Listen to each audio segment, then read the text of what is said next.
عبداللہ ابن عباس رضی اللہ عنہ بیان کرتے ہیں کہ اللہ کے نبی صلی اللہ علیہ وسلم نے ایک آدمی کی انگلی میں انگوٹھی دیکھی، وہ سونے کی تھی۔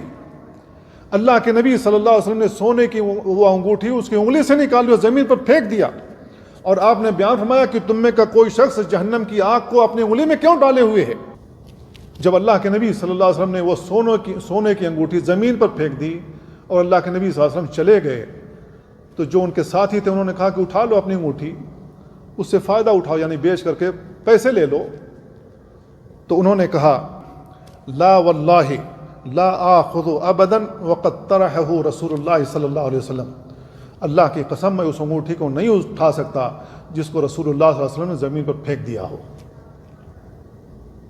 میرے بھائی، یہ صحابہ تھے۔ یہ کتنے ایسے سوالات آتے ہیں کہ گھڑی ہم جب خریدتے ہیں، گھڑی کا چین ایسا ہوتا ہے کہ اس کے اوپر سونے کا پانی پھرا ہوا ہوتا ہے۔ کتنے سوالات آتے ہیں کہ کیا میں یہ ایسی گھڑی پہن سکتا ہوں، اس کے ڈائل پر سونے کا پانی پھرا ہوا ہے اور اس کی چین پر پانی پھرا ہوا ہے، کیا ایسی گھڑی میں خرید سکتا ہوں، پہن سکتا ہوں؟ بہت سارے لوگ پہنے ہوئے ہیں۔ مسلمان ہو کر کے ہم سونے کا پانی پھرا ہوا یہ کیسے پہن سکتے ہیں؟